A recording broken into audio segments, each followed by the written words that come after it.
Late P with a plane √3x plus 2y plus 3z equal to 16। तो ये एक plane है जिसको P बोला गया है।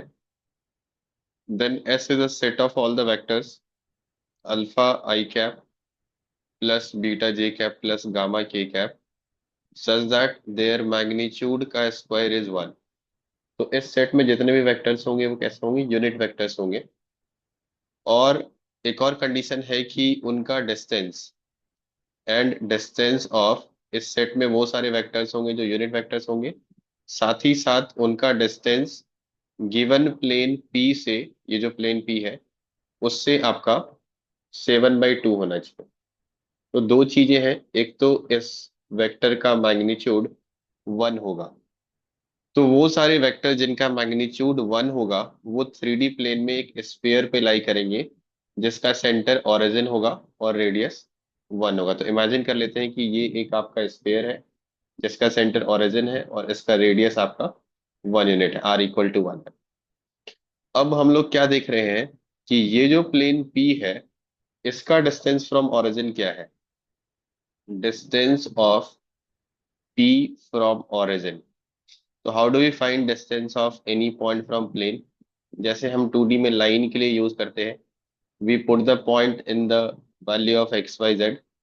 तो ओरिजिन है तो 0 0 0 - 16 का मॉड, 0 + 0 + 0 - 16 का mod divided by root of x coefficient का स्क्वायर, y कॉफिशिएंट का स्क्वायर एंड z कॉफिशिएंट का स्क्वायर। तो ये आपका 16/4 4 हो गया। मतलब ये जो प्लेन है जिस प्लेन के बारे में बातें हो रही है वो प्लेन आपका कहाँ पे है, ओरिजिन से 4 यूनिट के डिस्टेंस पे, समवेयर हियर। ओरिजिन से अगर आप इसका डिस्टेंस देखेंगे तो ये 4 यूनिट है यहाँ से यहाँ तक। अब हमें क्या चाहिए, हमें एक ऐसा वेक्टर चाहिए जो आपका इस स्फीयर पे लाई करता हो जिसका रेडियस 1 है क्योंकि यूनिट वेक्टर है, और दूसरा कि इसका डिस्टेंस प्लेन से 7/2 होगा। तो इमेजिन करिए कि इस प्लेन, जो गिवन प्लेन P है, के पैरेलल एक और प्लेन है सच दैट अभी आपका इस प्लेन से डिस्टेंस कितना होना चाहिए, 7/2 होना चाहिए।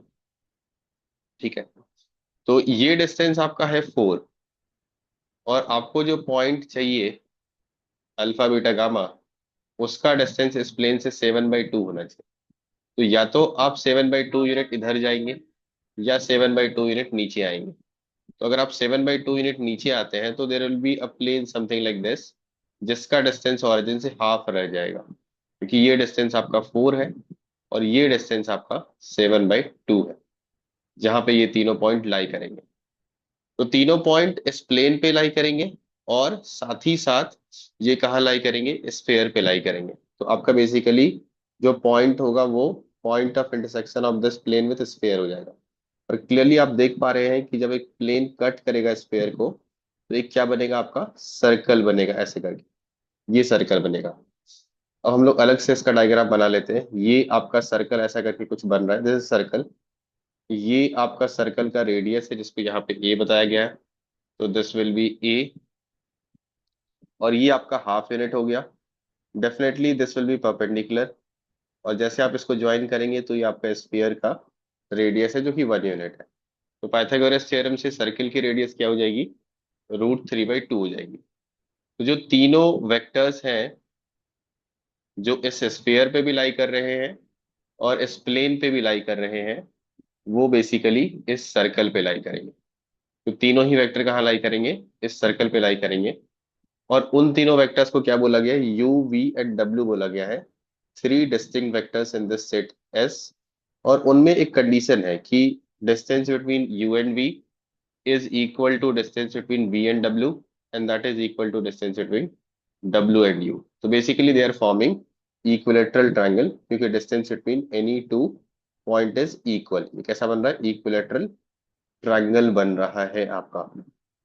ऑलराइट, तो आप इमेजिन करिए कि इस सर्कल के अंदर 3 पॉइंट्स हैं जो इक्विलेटरल ट्रायंगल फॉर्म कर रहे हैं। तो दिस इज अ सर्कल, इसके 3 पॉइंट्स क्या बना रहे हैं, आपके इक्विलेटरल ट्रायंगल बना रहे हैं। तो imagine this is triangle like this which is forming equilateral triangle. और इसके जो वर्टिसेस हैं वो आपके क्या है, यू वी एंड डब्ल्यू। तो this is U, this is V, this is W. तो इस सर्कल का रेडियस क्या है आपका, just now you got the circle का रेडियस इज √3/2। और आप इस ट्रायंगल का साइड लेंथ कितना निकाल सकते हैं? साइन रूल से आप लिख सकते हैं कि अगर इसका साइड लेंथ मान लीजिए x है, तो x divided by sine of opposite angle, equilateral triangle में हर एक एंगल 60 डिग्री होती है, तो sine 60 degree is equal to 2r। और r क्या है आपका यहाँ पे? r इज √3/2, तो दिस इज √3। तो यहाँ से x की वैल्यू क्या आ रही है? √3 × √3/2 विच इज 3/2। तो ये आपका हो गया distance between u and v is 3/2। इसका स्क्वायर करेंगे तो आपको क्या मिलेगा? ये मिल जाएगा आपका u² विच इज 1, क्योंकि u और v यूनिट वेक्टर्स है। v² is also 1, -2u.v is equal to 9/4। तो यहां से आपको u.v की वैल्यू क्या मिल रही है? u.v is equal to -1/8। आपको इसकी वैल्यू मिल रही है -1/8। सिमिलरली आपका सारा ही डिस्टेंस, ये भी आपका सेम है, ये भी सेम है। तो you will be getting v.w and w.u is equal to -1/8।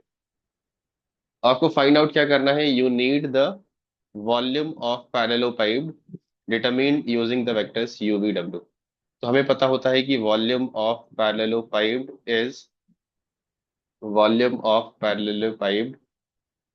Equal to scalar triple product of u v w। And we also know a result कि आपका u v w का जो स्क्वायर होता है, STP का square, that is determinant u.u, u.v, u.w, similarly v.u, v.v, v.w and w.u, w.v and w.w। इसमें से आपको क्या क्या वैल्यू मालूम है? सारी ही वैल्यूज आपको मालूम है। u.u, v.v, w.w is their magnitude का square which is 1, 1 and 1। then u.v, v.w, u.w and w.u, w.v, ये सारे ही डॉट प्रोडक्ट आपके -1/8। तो remaining all places will be -1/8। इसको आपको सिंप्लीफाई करना है। Let's simplify this. I think -1/8 आप कॉमन ही ले लीजिए हर जगह से। तो you will get -1/8 3 times from each of the row और कॉलम। तो -1/512 बाहर आ जाएगा। And then you'll had -8 1 1 1 -8 1 and 1 1 -8। इसको आप सिंप्लीफाई कर लीजिए, आपके पास वैल्यू आ जाएगी। तो लेट्स एक्सपेंड इट। आप कुछ ऑपरेशन करके भी एक्सपेंड कर सकते थे, हम directly expanding it along the first column. तो ये हो गया -8 into 64 -1। Then you will have -1 into -8 -1 -9 and the last one is 1 + 8 again 9। तो ये कितना आ रहा है आपका?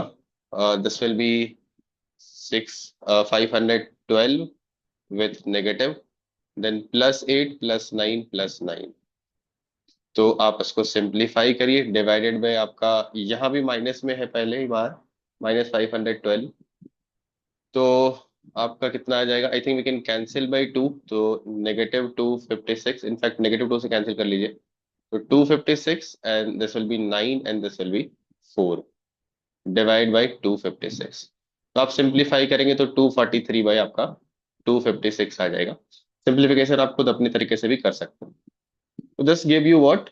इस वॉल्यूम का स्क्वायर मिला आपको, राइट? वॉल्यूम का स्क्वायर मिला। तो वॉल्यूम इज 9√3, जब आप रूट लेंगे, बाई 16 हो गया। And then you need the 80/√3 times the volume v। तो 80/√3 टाइम्स वॉल्यूम v जैसे ही करेंगे आप, तो यहां से आपके पास क्या हो जाएगा? 80/√3 इंटू 9√3/16। तो this will turn out to be 9 × 5 45। तो आंसर आ गया आपका 45 and that is the answer given to you. तो आंसर तो आ गया, लेकिन आप एक मेथड और यूज कर सकते हैं if you have to go for the other method, method 2। तो इसमें आप क्या कर सकते हैं? यू ऑलरेडी गॉट की यू वी डब्ल्यू जो है वो इस सर्कल पे लाई करेंगे। कौन सा सर्कल? जहां पे कि ये प्लेन जो कि गिवन प्लेन के पैरेलल है and at a distance of 7/2 from this given plane, ऊपर हमने प्लेन को नहीं लिया क्योंकि वो इस स्क्वायर को कट नहीं करेगा। हमें एस सेट में वो सारे वेक्टर्स चाहिए थे जो यूनिट वेक्टर भी हो, मतलब स्क्वायर पे भी हो, और इस प्लेन से 7 by यूनिट दूर हुई हो। तो इधर लेंगे तो आपका स्क्वायर को कट ही नहीं करेगा। That's why we have taken ये वाला प्लेन जिसका डिस्टेंस ओरिजिन से 1/2 यूनिट ही है। तो जब आपको 3 पॉइंट मिल चुका है यू वी डब्ल्यू, तो आप एक चीज और कर सकते हैं। Rather than going for this, आप इसका सेंट्रोइड भी एज्यूम कर सकते हैं, which is circumcentre itself. Equilateral triangle में सेंट्रोइड और सरकम सेंटर सारे बराबर ही होते हैं, राइट। तो आप इमेजिन करिए कि ये पॉइंट ओ है, आप ओ को ज्वाइन करेंगे इन तीनों पॉइंट से, यू से, वी से, डब्ल्यू से, तो एक टेट्राहेड्रन बनेगा। एंड टेट्राहेड्रन का जो वॉल्यूम होता है वो क्या होता है? Volume of tetrahedron 1/6 of step of u V W. और सॉलिड ज्योमेट्री से आप लिख सकते हैं कि volume of tetrahedron is 1/3 of area of base. Base क्या था आपका? Equilateral triangle. तो √3/4 इंटू साइड स्क्वायर। आपका साइड लेंथ आ चुका था, साइड लेंथ वॉज 3/2, तो साइड लेंथ का square which is 9/4 into height. तो आपको हाइट यहां से निकालना पड़ेगा जब आप ओ से जी पे परपेंडिकुलर ड्रॉप कर रहे हैं। तो वो हाइट क्या होगी? ये वाली हाइट आपको निकालनी पड़ेगी। तो ये हाइट तो हाफ ही है ना, क्योंकि जी और इस सर्कल का सेंटर तो सेम रहेगा। तो this height is half basically, वो जी इज हाफ। तो ये आप यूज कर लीजिए। यहाँ से आपको क्या मिल जाएगा? यू विल गेट आपका 6 इधर से कैंसिल हो जाएगा, 3 इंटू 2, और ये वैल्यू आपको मिल जाएगी 9√3/16। और यही तो आपका होता है volume of parallelopiped, STP of u we and W. तो इस मेथड से भी आपका आ सकता है 9√3/16। अगर आप टेट्राहेड्रन का फॉर्मूला दो तरीके से यूज करें, एक वेक्टर में 1/6 ऑफ एसटीपी, और दूसरा की हाफ इंटू 1/3 ऑफ, क्योंकि ये पिरामिड भी है, टेट्राहेड्रन एज अ पिरामिड, तो 1/3 of area of base into height. Alright, अगर आप चाहें तो एक और मेथड ये भी कर सकते हैं कि सेंट्रोइड जो अभी हमने निकाला, इसका डिस्टेंस ओ से क्या है आपका? 1/2 है। सेंट्रोइड का जो पोजीशन वेक्टर है वो क्या हो जाएगा? U+V+W/3 हो जाएगा। तो that way also you can get कि आपका ये कितना हो रहा है, ओ से जी का डिस्टेंस ये हो रहा है आपका हाफ हो रहा है। तो जैसे आप स्क्वायर करेंगे तो ये विल गेट U V+W का स्क्वायर इज इक्वल टू 9/4। तो यहां से भी आपके पास U.V, V.W एंड W.U की वैल्यू आ जाएगी। एंड बिकॉज ऑफ सिमेट्री ये तीनों वैल्यू आपकी सेम रहेगी, right. This times 2 plus U²V²W²3 is equal to 9/4। तो यहाँ से भी आपको U.V, V.W इनकी वैल्यू आ जाएगी, then you can go with this method. तो I think method 2 is the better one, क्योंकि इससे आपको आंसर डायरेक्टली मिल रहा है। You don't have to go for this result, आप ज्योमेट्री से डायरेक्टली कंक्लूड कर सकते हैं। तो answer is 45 for this question.